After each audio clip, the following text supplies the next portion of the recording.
100年を超える歴史を持つノーベル平和賞。国際平和の貢献に対して贈られる最高の栄誉。去年の受賞者はいつもの年に増して大きな注目を集めました。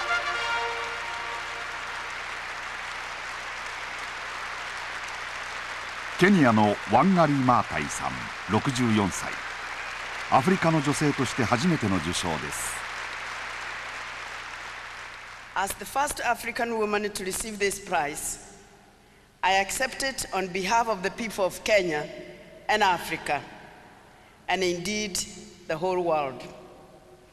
I am especially mindful of women and girl child. I hope it will encourage them to raise their voices and take more space for leadership. マータイさんは長年環境保護運動に取り組んできました。平和賞の歴史の中で環境保護が受賞の対象となるのは初めてです。In this year's prize, the Norwegian Nobel Committee has placed the critical issue of environment and its linkage to democracy and peace before the world. For their visionary action, I am profoundly grateful. グリーンベルト運動。マータイさんが続けてきたのは砂漠化が進むアフリカの大地に木を植える活動です。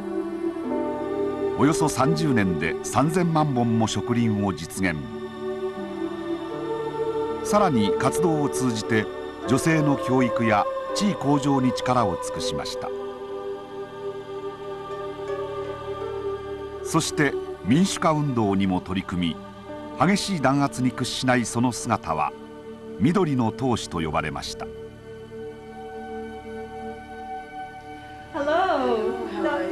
先月日本を訪れたマータイさん。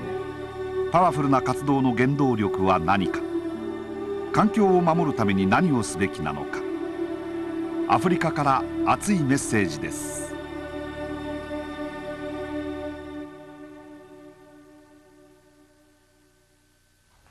まずはじめにノーベル平和賞を受賞されおめでとうございます。受賞で人生は変わりましたか？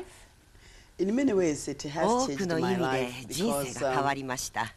30年間グリーンベルト運動を続けてきましたが、ノーベル賞委員会が発表するまで私の活動を知っている人はほとんどいなかったと思います。でも私はこう思っています。今回ノーベル賞を受賞したのは私かもしれませんが、本当に表彰されたのは世界中の草の根運動に関わる全ての個人や団体だと。実に多くの人々が世界中で環境のために働いています。ですから喜びはみんなで分かち合い、一緒に誇りと自信を持ってもらいたいと思うのです。今回のノーベル賞の受賞の意義をどう感じていますか？あなたの活動のどういう点が評価されたとお考えでしょうか？ご存知のように、今回初めてノーベル平和賞の定義が広がりました。これまで平和というのは戦争がないとか紛争がないことだと考えられていたと思います。今回のノーベル賞では水や土地、森林といった環境や資源を管理し公平に分け合うことが平和にとって重要だということが認識されました。そうでなければいずれ環境や資源をめぐる紛争が避けられなくなり、平和を築くことはできないことが明らかになったのです。赤道直下にある高原の国ケニア。その中央部にそびえるケニア山の麓で1940年マータイさんは農家の娘として生まれました。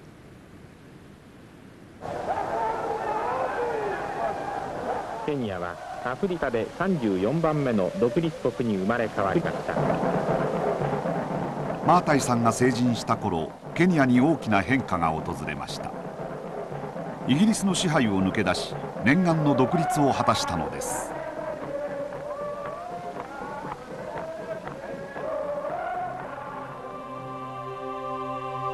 マータイさんは新国家を支える人材としてケニア人女性として初めてアメリカ留学に送り出され生物学を学びます。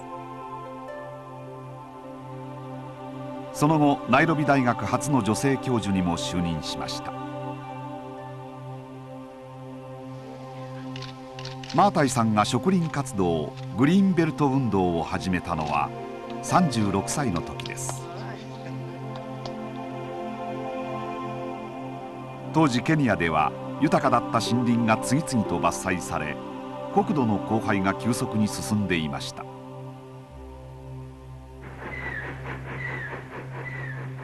原因の一つは農地の開拓です。ヨーロッパなどに輸出するコーヒー豆などの商品作物を栽培するため森が切り開かれました。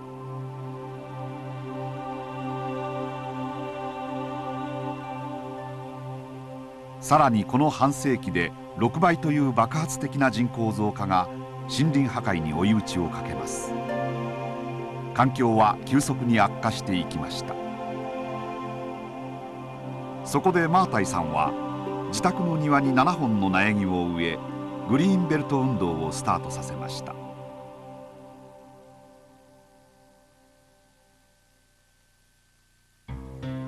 グリーンベルト運動に参加する人たちはまずそれぞれの地元でよく育つ木の種をまき苗木を育てます。3ヶ月育てると1本あたり5セントをグリーンベルト運動が支払います。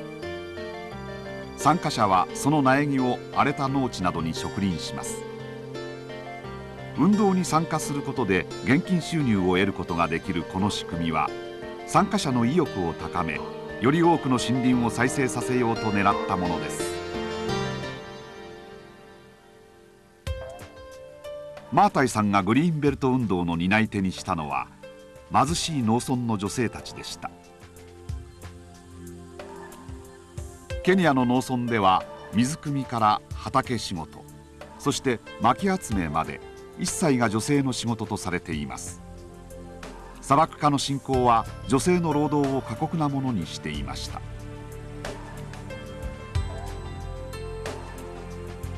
マータイさんは活動を通じて女性たちに現金収入を与え自立を促すとともに子どもの教育や家族計画などの知識を提供しました。女性の意識を変えることで地域社会全体を改革しようとしたのです。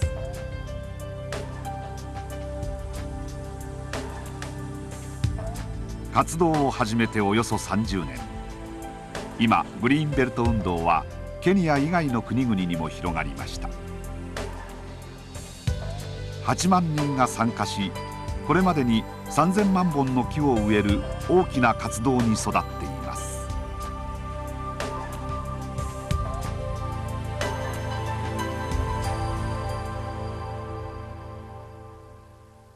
I don't think people in Japan know the extent of deforestation in Kenya, your homeland. How severe has it been, the deforestation? 私たちの国では以前は国土の 30% が森林で覆われていました。特に山岳地帯は森林が多く重要な水源地でした。ところがその後森林の割合はケニア全体の 2% 以下にまで低下してしまったんです。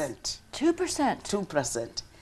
この森林破壊の背景には貧困そして電力などのエネルギー不足といった現実があります。電気がないところでは薪で火を起こすしかありません。ケニア人の 80% 以上が農村に住んでいますが彼らにとっては未だに薪が主な燃料なのです。都市部でも貧しい人たちは薪や木炭を使っています。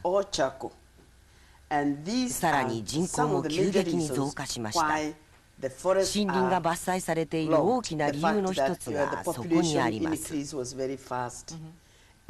また今から6、70年前にはケニアの人々は自給自足の暮らしをしており商業用作物の栽培は行われていませんでした。ところが近代化が進むとともにコーヒーや紅茶、トウモロコシ、小麦、サトウキビといった商業作物が入ってくるようになり、人々の暮らしは大きく変わってしまいました。その農地を切り開くために多くの森林が伐採されてしまったのです。農地は緑があるとはいえ森林ではありません。あくまでも畑です。森林が伐採されることによって水源や降る雨の量にまで影響を及ぼしました。その結果、農作物の収穫量やひいては食料安全保障まで脅かされているわけです。つまり一旦森林が破壊されると地下水ですとか雨、食料や土、すべてが失われてしまうということですか？罠にはめられたかのようにどんどん状況は悪化します。まさに悪循環です。貧困から抜け出そうと農地の開拓を進めれば食料不足、飢えへとつながります。人々は一段と貧しくなるということですか？その通りです。貧困によって環境は悪化し、環境破壊によって貧困は一層深刻化することになります。放っておけば手がつけられなくなり、社会は崩壊します。大切なのは立ち止まってどうすれば悪循環、それも加速していく悪循環を断ち切れるのか考えることです。私がぜひ人々に分かってもらいたいのは、立ち向かう意志さえあれば誰にでも何かできるのだということです。自分にできることをやればいいんです。そんなにお金もかかりません。高度な技術が必要というわけでもありません。問題をよく理解して何かやろうという意欲さえあればよいのです。穴を掘り木を植え育てるのです。特に女性を中心にして活動していらっしゃいますけれども、なぜ女性なんでしょうか？女性を巻き込んだのは偶然の成り行きでした。私が大学に勤めていた頃、たまたまケニアの女性の問題を話し合うフォーラムに参加するチャンスがあったのです。そこでローソンで暮らす女性の話を聞けば聞くほど、彼女たちの悩みはきれいな飲み水、そして燃料に使う薪であることが分かりました。また彼女たちは食料、特に栄養のある食べ物、さらに現金収入も必要としていました。そして私はこうした女性たちが心配していることの多くは土地に関する問題だということに気づいたのです。大地がケニアの人々の生活をもはや支えきれなくなっていたのです。多くの大地が痩せ衰えていくばかりでした。その一方で良い土地はコーヒーや紅茶といった商業作物のために使われていました。ですから女性たちは自分たちの食料を耕す土地を持っていなかったのです。家族を養うための食料を耕す土地を持っていなかったのです。森林が破壊され、水源である川の水は枯れていく一方でした。私は生物学者でしたから、その問題を大地と結びつけることができたのです。そこで私は女性たちに木を植え大地を回復させ、この土地を再びよみがえらせましょう、私たちの手で木を植えましょうと提案しました。ケニアでは大地で作業しているのはほとんどが女性です。女性が薪を拾い、女性が食料を探し、女性が水を汲みに行くのです。ですから女性は自分たちの生活と職人との関係を簡単に理解することができました。こうして私は女性と一緒に運動を進めてきたのです。その後男性も加わりましたが、依然としてこの運動の中心は女性です。そして次第に女性の問題から地域社会全体の問題に取り組むようになったのです。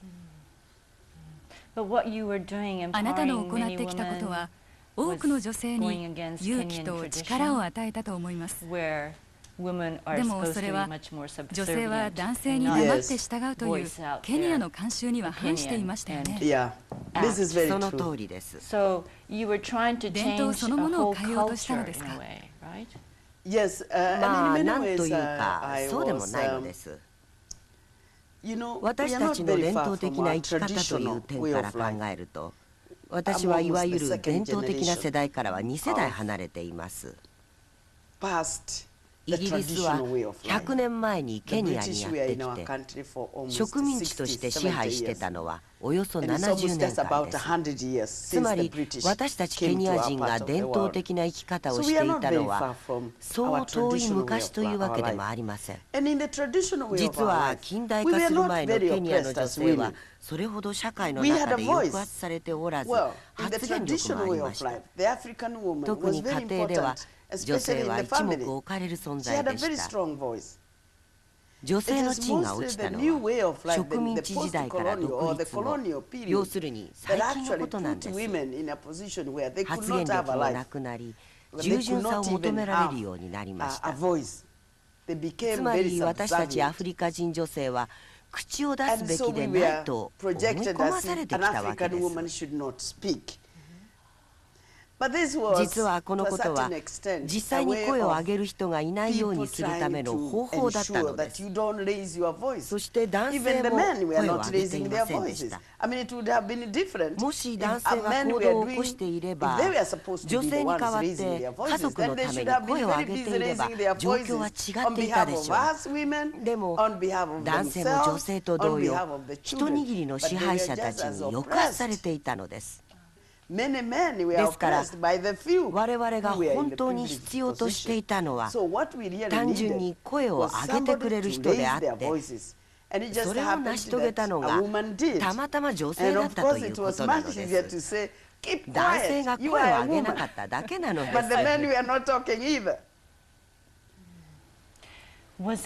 しかし問題の原因は自分たち自身にあるのだと分かってもらいましたか？あなたはノーベル賞のスピーチでこうおっしゃっています。人々は昔から貧しいばかりでなく、知識や技術もないと信じ込まされてきた。問題を解決するには外部の力に頼るしかないと思い込まされてきたと。こうした意識のハードルを超えるのは大変だったと思います。助けてもらうしかないと考えていたわけですよね。みんなまず政府がどうにかすべきだと、次に民間の支援団体が何かすべきだと言います。さらに外国の政府も何らかの援助をすべきだと言います。何とかしてこうした意識を変え、問題の多くが自分たちの行動の結果なんだと気づいてもらわなければなりません。暮らし方や自然環境との付き合い方をよく考えないと、自分自身で自らを滅ぼしてしまうことになりかねないのです。このことが理解できれば土地を癒そうとするようになるでしょう。それは自分自身を癒すことです。それは木を植えるという小さなことなのかもしれません。でも最初の1本を植えることができれば2本でも10本でも1000本でも植えることは可能です。たくさんの人が集まれば何百万本もの木を植えることもできます。すると全体の景色も大きく変わります。砂ぼこりは消え、小鳥や小さな動物たちが戻ってきます。木陰ができ、いつも満ち足りた気分で過ごすことができるようになります。これこそ素晴らしい生活の始まりです。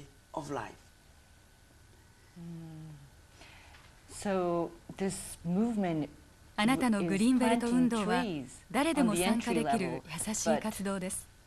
listening to you, でもお it 話を伺う extends と to それは what is it? 女性たちに Empowering 力を the 与え woman, 未来につながる社会を building 作り上げるものだということがわかります。 sustainable community. とても The 大きなビジョン vision で is す so ね。 vast. Yeah, yeah. The tree, for many people, 私たちは we are 木を planters 植え of る人間で trees. す。 But the tree is an そし entry て point. 木を植えるということは into any community. 簡単ですから、 Because it is a 社会参加の doable 入り thing, 口に it's な an りま easy す。 thing. It's very empowering. そ Once して you put 一 a 度 tree 木を in 植 the えてみ ground, るととても or let 力 me づけら say, れま once す。 you look for seeds, 種をま you け put ば them in the 芽が出 ground. ます。 They germinate. それは生きている力 Because にあ it's a ふれ、 living あな thing, たに話しかけるよ It has a う way に of 励ましてくれます。 it 植えてくれてあり works がと on う。 you. It もっ encourages と you. 種を植 It's えて almost くだ like さ it い is と talking 語 to り you. かけてく And れる it's ので telling you, you have planted me, plant more す。 like しばら me. くすると And before 家 you の know, 周 you りには plant a little 小さな forest 森が around で your きていま house. す。 They 自分たちの力で literally 環境を change 変え your るのです。 environment. And so it's a とて very もパワフル powerful な経験です。 experience.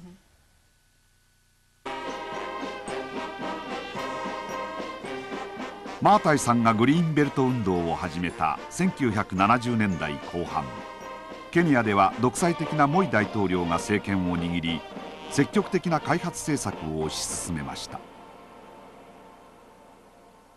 マータイさんはこうした独裁的な政治体制が環境破壊を促進しているとして民主化運動を進めます。しかし弾圧を受け、何度も投獄されることになりました。棍棒で殴られ意識不明に陥ったこともあります。 They were there with the full knowledge of the police. So we are not really fighting. In fact, we are fighting the government. マータイさんは先進国が行う援助に対しても問題を提起しました。ソンドゥーミリオ水力発電所の建設、日本が総額およそ200億円を援助して電力不足を解消しようと始まりました。しかしマータイさんは森林の荒廃がさらに進むとして激しい反対運動を繰り広げ、政府と対立しました。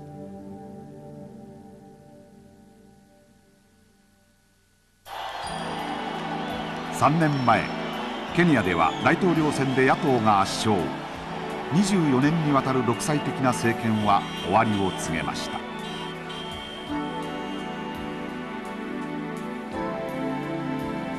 マータイさんは新政権の下で環境副大臣に就任し、森林の回復に向けた政策を積極的に推し進めています。After some years with the Greenbelt マータイさん movement, はケニアの民主化運動のリーダーにもなられたわけですが、 Yeah. was the 最初から linkage that you're just 環境を talking 守るた about めには民主化 environmental や良い政治 conservation が必要 and だ the と need 思って for いましたか？ democratic reforms それ or を good はっきり governance? と意 The 識していらっ linkage しゃいました clear か？ to you from the very beginning? In the beginning, it 当 was 初 not は very 意識 clear. していませんでした。 I'm not a social scientist. 私は社会学者ではないので、もともと社会問題についてはあまり深く考えていませんでした。しかし、徐々に環境保護と民主的な政治というものに関心を持つようになっていったのです。なぜ生活が貧しいのか、なぜ水が十分に手に入らないのか、なぜ子どもたちを学校に通わせられないのか、なぜ仕事がないのか。そんな問題を考えるうちに、私は環境問題を解決するには民主化が不可欠であることをはっきりと意識しだしたのです。私は当時、職員活動を広げていくためには、より多くの女性たちのグループを組織する必要があると考えていました。たくさんの人々にメッセージを届けるためには、多くの人々の力が必要だと考えていたわけです。ところが、法律の壁に突き当たってしまいました。9人以上で集会を行ってはいけないというのです。Yes. that if you're more than 9, 9人以上だと集会の許可が下りないのです。その理由を突き詰めてみると、一般市民が組織化することを政治家は望んでいないということが分かったのです。実は当時の政府は辺り構わず森林を伐採し、木材を私物化し、文字通り資源を欲しいままにしていました。時には森林を一区画丸ごと切り倒し、家を建て売りに出したりして私腹を肥やしていたのです。ですから政治家たちは自分たちが何をやっているのか国民には知られたくなかったわけです。そこで市民が組織を作ったり団結したりして政治的な活動につながることを禁止したのです。政府は環境を守っていなかったわけですね。支配するエリートというものは独善的になるものです。資源が手に入れば利益が得られますし、それを独占すればおいしい思いができるからです。国民に説明する責任がなければ暴走することもあるわけです。それを止めるためにも市民である私たちは政府に説明責任を求める必要があったのです。これは重要な民主主義の原理です。ですから私の運動に対して政府が弾圧をしてきたとき、私たちの運動の持つ意味を政府も理解していると確信しました。政府は自分たちの権力が脅かされていると悟り、私たちを止めようとしましたが、そのことは反対に私に大きな勇気を与えてくれました。ソンドゥミリュー水力発電所の建設、日本からの援助で始まったものですが、あなたは反対されていましたね。日本はケニアに対して最大の援助国でもあるわけですが、そうした援助についてどのように評価なさっているのでしょうか。教えてください。ソンドゥミリュー水力発電所の建設に関しては前政権に問題がありました。当時の政府は明らかに腐敗しきっていました。私たちが戦っていたのはまさにそのことだったのです。政治家たちはケニアの国民を代表して莫大な援助資金を受け取っていたにもかかわらず、援助のプロジェクトのために使うのではなく、その多くを自分たちのポケットに入れていました。ソンドゥミリュー水力発電所について言えば、私たちがこのプロジェクトに大反対をしていたもう一つの理由は、前の政権が行っていた森林伐採にあります。それはその一帯の山脈も含めて行われていたわけですが、そこからソンドゥ川とミリュー川が流れてきていました。つまり日本政府が水力発電所を建設しているところとつながっていたのです。実は建設現場の反対側、国の東部ですが別の水力発電所があります。そこには複数のダムがあるのですが、上流で大規模な森林の伐採が行われたため、ダム内に土壌の侵食によって生まれた泥が堆積してしまい、水力発電ができない状態にあります。ですからソンドゥ川とミリュー川の流域を保護する努力が行われない限り、日本の援助で作る水力発電所もその他のダムと同じ運命をたどるのだと当時私たちは主張したのです。何度も投獄されたり、棍棒で殴られたこともあったそうですね。そうです。私たちの活動が進むにつれ、政府はどんどん弾圧を強め、何としても私たちの活動を止めようとしたのです。一人で抵抗するのは大変でしたね。個人的には犠牲が大きかったです。でもそれは仕方ないことです。自分自身が最前線でリーダーシップを取っている時には、どこから湧いてきているのかわからないほどエネルギーが湧き立つことがあります。戦場で最前線の兵士が目の前の危険に気づかないのと同じです。使命や目標に取りつかれ、それをひたすら追い求める、そんな感じでした。私には目標が見えていましたが、目の前の危険は見えていませんでした。いつか目標を達成できる、それだけを信じていたのです。しかしあなたは海外に留学したことがあるわけですが、自分の国には住みたくないと感じたことはありませんか？ケニアを去って海外に住む方が楽であると。時にはもちろんそう感じます。海外には自分を理解してくれる人も場所もありましたから。しかし私は大きな使命感を感じていたんです。あなたはアメリカ留学した初めてのケニア女性でしたね。そうです、そうです。その時の留学はケニアの政治家とケネディ政権の下のアメリカの政治家によって推し進められたものでした。ちょうどケニアの独立の直前でしたね。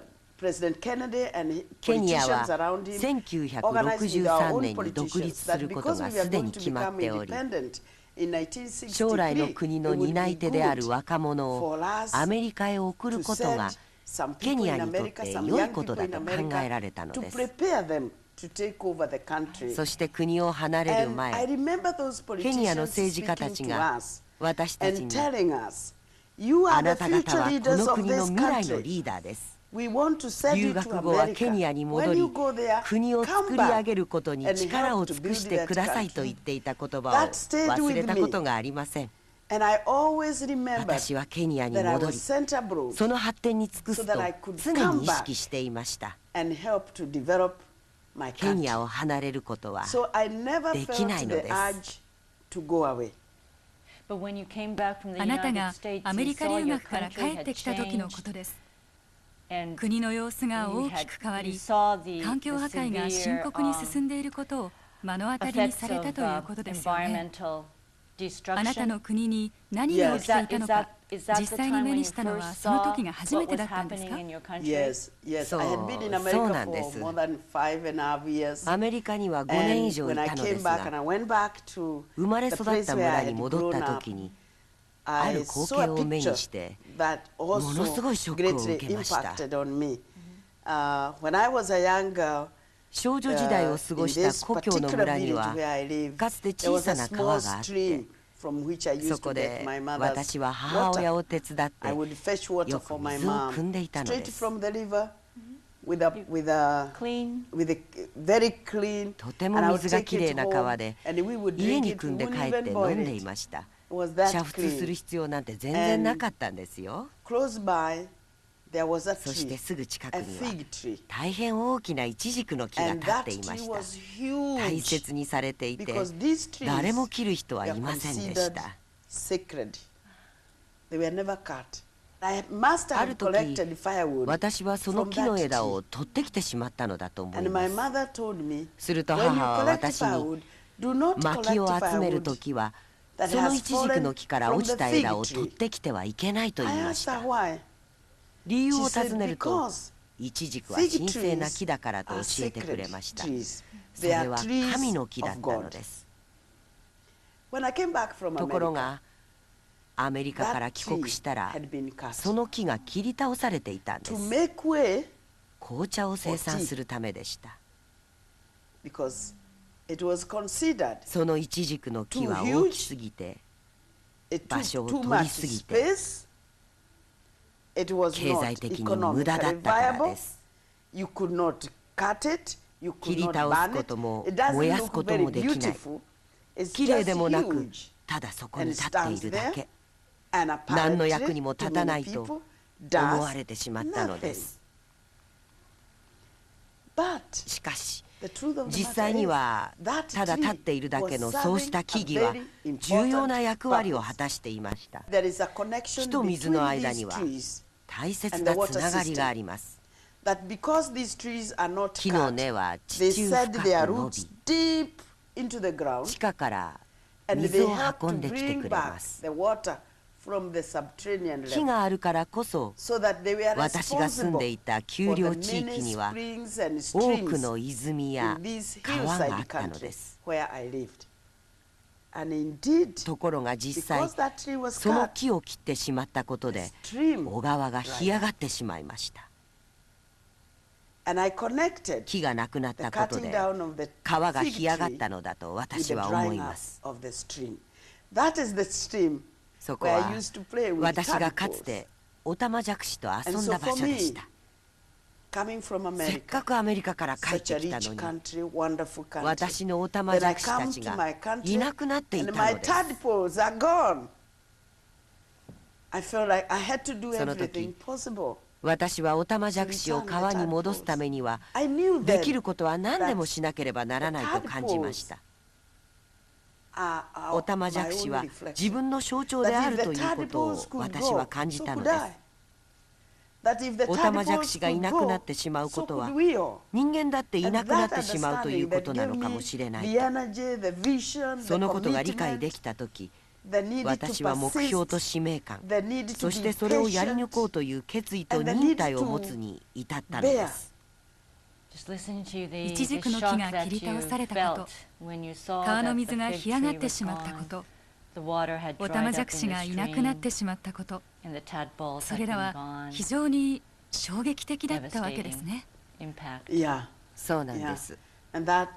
そしてその出来事は私に方向性を示し、使命感を植え付けてくれました。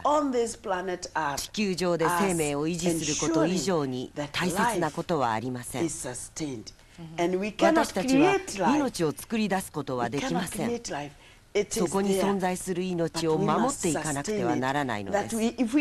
もし失ってしまうと私たち自身の自滅につながるでしょう。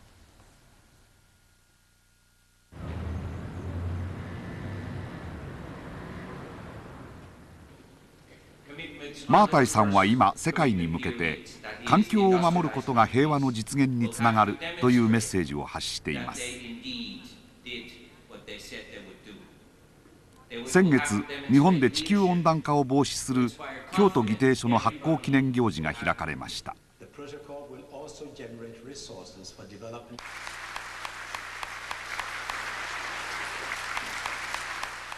特別ゲストとして招かれたマータイさんは基調講演で環境を守る意義を訴えました。If the world invested more in the environment, sustainable development, good governance, and equitable distribution of resources, many of the conflicts in the world would be preempted. I want to emphasize this. 現在アフリカでは環境の悪化が多くの紛争の原因となっています。最近大きな国際問題となったスーダンのダルフール地方の民族紛争もその一つです。死者は5万人以上、さらに百数十万人もの人が家や土地を失ったとされ、現在世界最悪の人道被害と言われています。マータイさんはこうした紛争を防止するためにも環境の悪化を食い止め、農地や資源を平等に分配するシステム作りが必要だと提唱しています。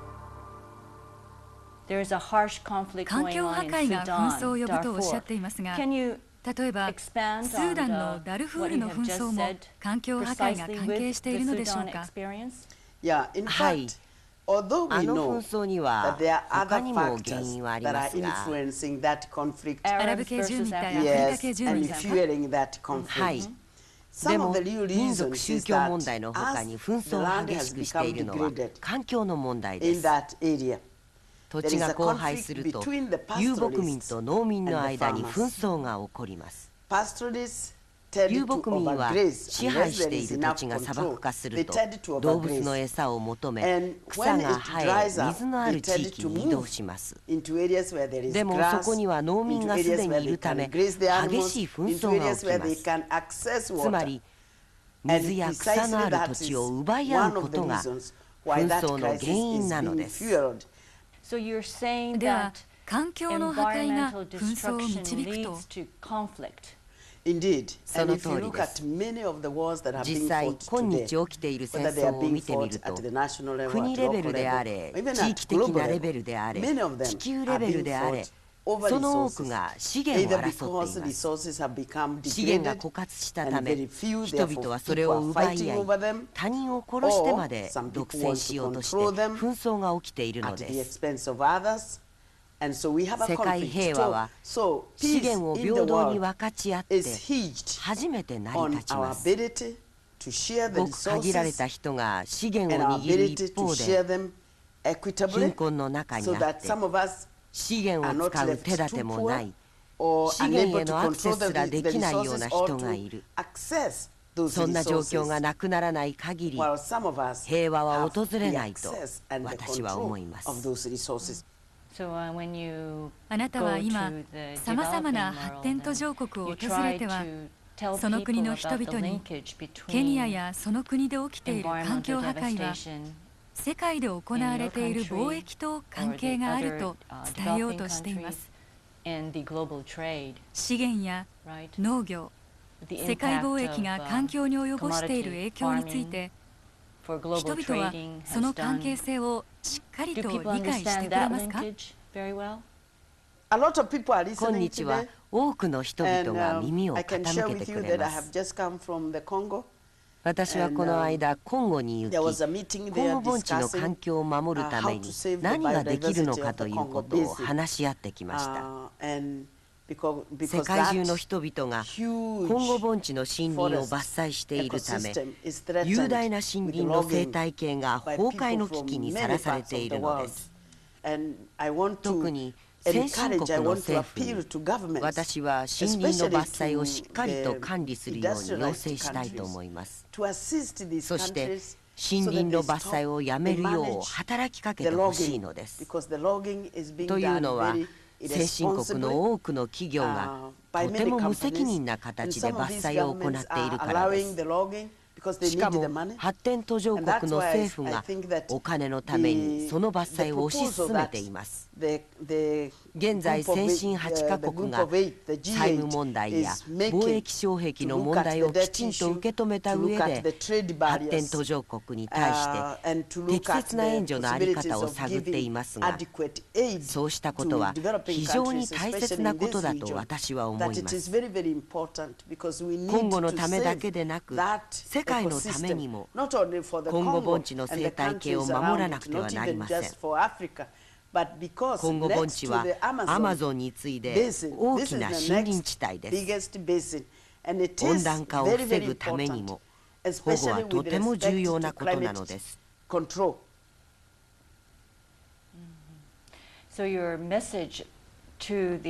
く離れたアフリカの自然環境を守るため先進国で暮らす人々は何をすべきか。何かメッセージをいただけますか？私は日本の人々に申し上げたいことがあります。日本には素晴らしい文化がありますね。私のキャンペーンの運動にもぜひ取り入れたい言葉を昨日の夜教わりました。この言葉です。もったいない。もったいない。もったいない。もったいない。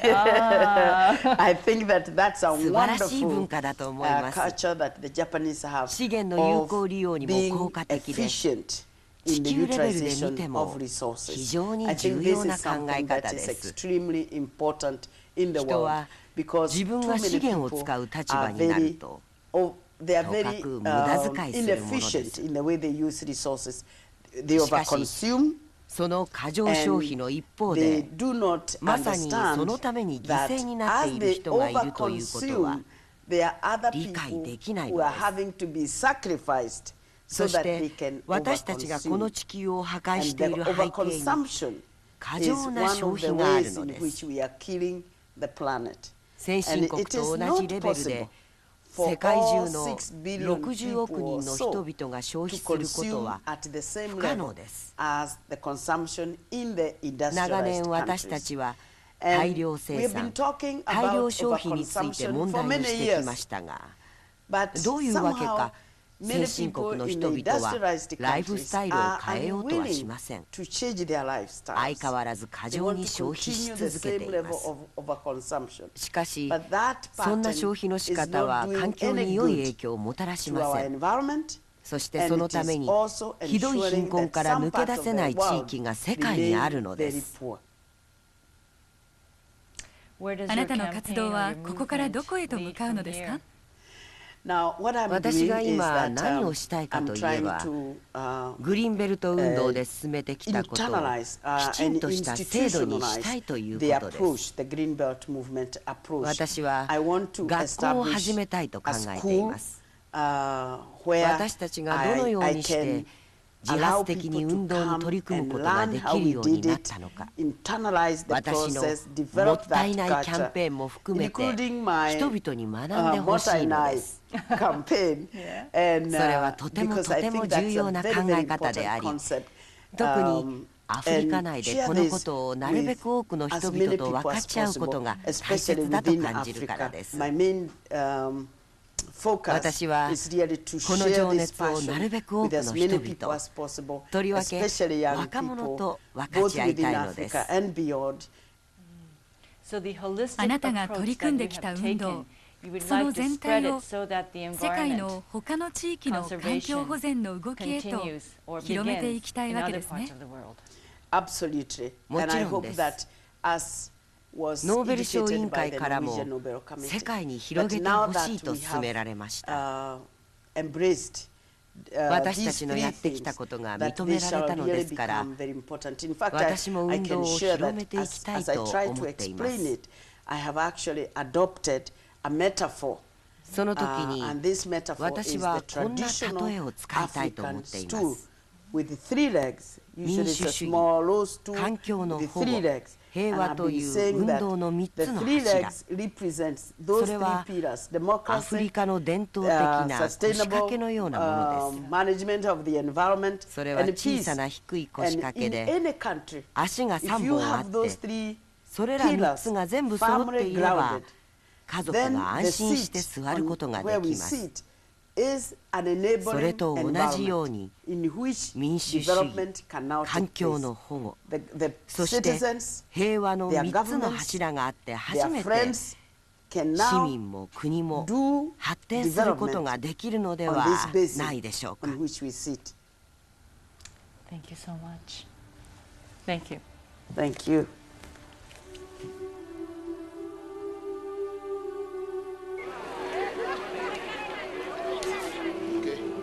自宅の庭に植えた7本の木から出発し、大きく広がったマータイさんのグリーンベルト運動。今その活動は環境を守ることで平和な世界を実現しようという挑戦に向かおうとしています。